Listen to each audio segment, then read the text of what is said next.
أعوذ بالله من الشيطان الرجيم بسم الله الرحمن الرحيم. علی بھائی پہلے آپ سوال کریں پھر میں باقی سوال مولانا صاحب ایک مختصر سوال ہے آج کی آیت کے حوالے سے، جس میں مدد مانگنے کے حوالے سے جو ہے زیارات پہ جانے کا اتفاق ہوا ہے شام میں بھی، ایران عراق میں بھی، لیکن جو یا علی مدد کا ذکر کرنا اور اس سے زیادہ مطلب ہمارے ہاں تو دیواروں پر بھی لکھا جاتا ہے، اتنا وہاں پہ اتفاق نہیں ہوا، نہ تو کوئی پڑھنے کا نہ ہی سننے کا، خیر لوگوں سے اس طرح انٹریکشن نہیں ہوا، لیکن میرا اپنا خیال یہ ہے کہ یہ ہمارے پاک و ہند میں یہ زیادہ اس کو کہہ لیں کہ ذکر اس کا ہوتا ہے۔ اس کے بارے میں جاننا چاہوں گا آپ کے کیا خیال ہے یہاں پہ، کیونکہ یہ زیادہ ہے، اس کے اوپر بہت زیادہ اب اسلام دعا میں بھی اس کا ذکر ہوتا ہے، جبکہ مومنین جو ہے دوسرے ہمارے یہ ان ملکوں میں نہیں اس طرح سے ذکر کرتے، تو تھوڑا سا روشنی ڈالیں کہ اس کا ہمارے یہاں خاص طور پہ زیادہ ذکر کیوں ہو گیا؟ جی آپ نے بڑا اچھا سوال کیا۔ یا علی مدد کا ذکر ہر شیعہ معاشرے میں ہوتا ہے، چاہے پاکستان ہو، چاہے افغانستان ہو، چاہے لبنان ہو، چاہے عراق ہو، لیکن وہاں کی مقامی کنڈیشنز اور مزاج کے مطابق اس کا انداز مختلف ہے۔ مثلا شام میں جو ہے اکثریت اہل سنت کی ہے، شیعہ بہت کمزور ہیں، بڑے جو ہے پسے ہوئے ہیں، وہاں اگر وہ اللہ یا علی مدد کہتے ہیں تو ان کے لیے مشکلات ہو سکتی ہے، یہ ایک وجہ۔ اور بعض ممالک میں اکثریت ہونے کے باوجود بھی یا علی مدد کا لفظ استعمال نہیں ہوتا، وہاں پر کہتے ہیں یا علی ادرکنی، جس کا سیم یہ معنی ہے کہ لبنان میں شیعہ کہتے ہیں، عراق میں شیعہ کہتے ہیں، ایران میں شیعہ کہتے ہیں۔ اور پھر دوسرا یہ ہے کہ دیوار کا جو کلچر ہے نا، دیوار پر لکھنا، لکھائی کرنا، مختلف انداز سے وہاں اپنی ایڈورٹائزمنٹ کرنا، یہ پاکستان کا کلچر ہے، اور اس کلچر کو پروموٹ کرنے کے لیے جب ہمیں ضرورت پڑتی ہے تو وہاں دیوار پر لکھ دیتے ہیں۔ ایرانی میں یہ کلچر نہیں ہے کہ دیوار پر جو ہے وہ لکھتے ہیں کہ حکیم بے مثال جو ہے محبوب سے جو ہے وہ ایک منٹ میں ملاقات ہو سکتی ہے، ٹھیک ہے، بنگالی بابا، ٹھیک ہے جی، وہ کلچر ہے وہاں کا دیوار کا۔ ایران میں یہ کلچر نہیں ہے دیوار کا، اس وجہ سے دیوار پر جو ہے وہ لوگ نہیں لکھتے، لیکن وہ لوگ جہاں ضرورت پڑتی ہے یا علی ادرکنی لکھتے ہیں، حتیٰ فقط یا علی نہیں لکھتے، یا صاحب زمان ادرکنی لکھتے ہیں وہ، یا فاطمہ الزہرا ادرکنی لکھتے ہیں۔ ہم نے تو منحصر کر دیا امیر المومنین کی بارگاہ میں نا، یہ ایک وجہ۔ دوسری وجہ یہ ہے کہ پاکستان کے کلچر میں مقابلہ بہت زیادہ ہے، مقابلہ بہت زیادہ، اس مقابلے کی بنیاد پر بھی جو ہے وہ، کیونکہ وہاں پر علی علیہ السلام کا نام کم لیا جاتا ہے تو ہم کوشش کرتے ہیں زیادہ لیا جائے۔ اور پھر اب کوئی سوال یہ کر سکتا ہے کہ ہم یا علی مدد کیوں نہیں لکھتے ہیں، صرف یا رسول اللہ مدد کیوں نہیں لکھتے شیعہ؟ کیونکہ یا رسول اللہ مدد لکھنے والے پاکستان کے معاشرے میں آلریڈی بہت زیادہ ہیں، ہم اس چیز کو اجاگر کرنا چاہتے ہیں، پروموٹ کرنا چاہتے ہیں کہ جس کا جو ہے انکار کیا گیا، یہ ایک وجہ۔ دوسرا وجہ ایک اور بھی ہے کہ ایک ایکشن کا ری ایکشن ہوتا ہے۔ پوری تاریخ میں دشمن نے کوشش کی ہے کہ امیر المومنین کو برا بھلا کہا جائے، تہمتیں لگائی جائے، نام کو مٹایا جائے۔ اس کے مقابلے میں علماء نے، ائمہ اطہار نے یہ ترغیب کی ہے کہ ہم زیادہ سے زیادہ امیر المومنین کا نام دیں، اور یہ جو ناسزا کہنے کے حوالے سے، برا بھلا کہنے کے حوالے سے انہوں نے ٹارگٹ صرف امیر المومنین کو بنایا ہے زیادہ تر، دوسرے ائمہ کا نام کم لیا جاتا تھا کہ ان کو برا بھلا کہا جائے ممبر سے۔ اس کے جواب میں علماء نے یہ حکمت عملی کی کہ دشمن چھپانے کی کوشش کر رہے ہیں، ہم زیادہ جو ہے امیر المومنین کا نام جو لیں۔ پھر دشمن اس طرح سے کہہ نہیں سکتا تھا کہ علی کا نام نہ لو، اس نے ایک اور پوائنٹ اٹھایا، اس نے شرک کا نعرہ لگایا تاکہ جو ہے وہ ہمیں اس حوالے سے روک سکیں یا اپنے لوگوں کو مطمئن کر سکیں ہمارے خلاف، تو اس نے وہ کیا۔ بس اس کی وجہ یہ ہے کہ یا علی مدد ایران میں، عراق میں نہیں کہا جاتا، کیونکہ اس کے مقابلے میں یا علی ادرکنی کہا جاتا ہے۔ پھر جو ہے دیواروں کا کلچر جو وہاں پر ایسا نہیں ہے کہ وہ جو ہے وہ اس چیز کو وہ پروموٹ کریں۔ اور دوسرا یہ ہے کہ ہمارے یہاں ایک اور چیز ہے، ہمارے یہاں عمل کام ہے، نعرہ بہت زیادہ ہے، ٹھیک ہے۔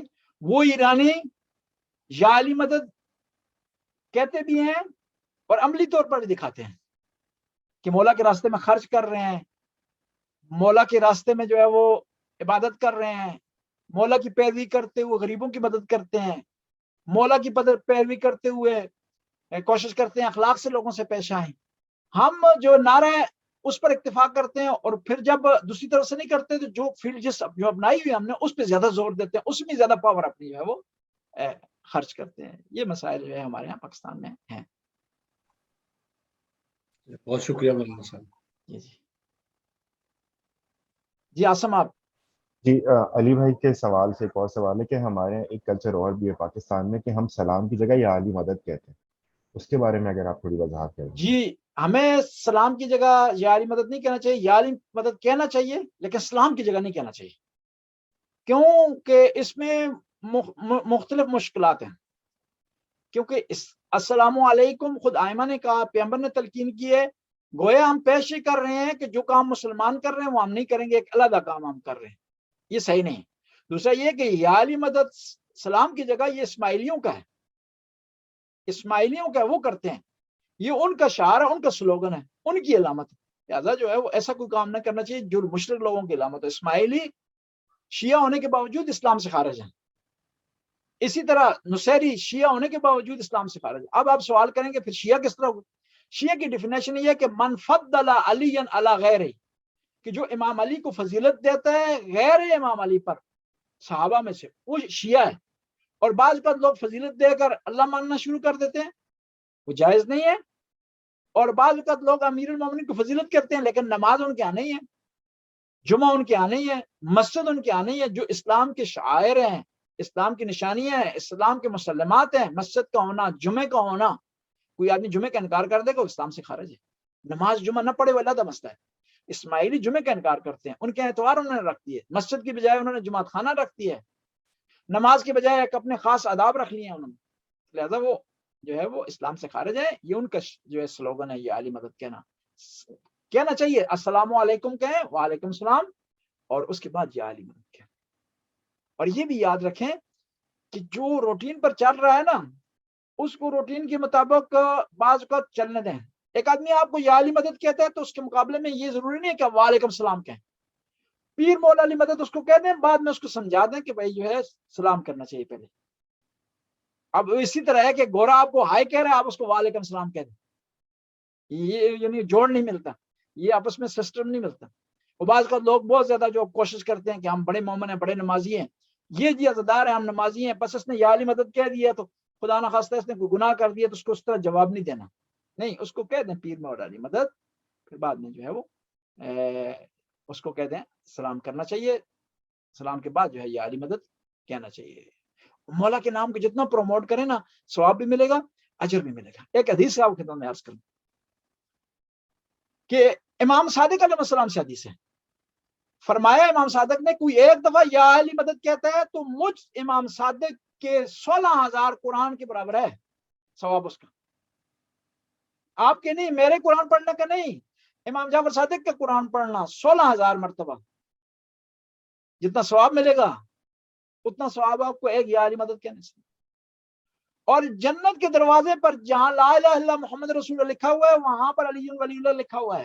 وہاں کہتے ہیں کہ جنت کے دروازے پر جو کنڈی ہے نا, وہ جب بجتی ہے تو اس سے علی علی کی آواز آتی ہے. یہاں علی علیہ السلام سے جو چھٹکارا نہیں حاصل کر سکتے جی. ضروری ہے علی علیہ السلام کا نام دینا, ٹھیک ہے, اس کو پروموٹ کرنا ضروری ہے, اس کو بیان کرنا ضروری ہے, اس کو اپنی زندگی کی روٹین بنانا ضروری ہے. اٹھتے بیٹھتے یا علی مدد کہیں, اور پھر وضو کی ضرورت بھی نہیں ہے. بعض کا لوگ ہمیں روکنے کے لیے نا کچھ نکالتے ہیں کہ وضو کے بغیر لے رہے ہیں نام جی, تاکہ یہ آدمی کیونکہ وضو میں ہاتھ دفعہ ہوگا نہیں تو لہذا یہ نام ہی نہ لے.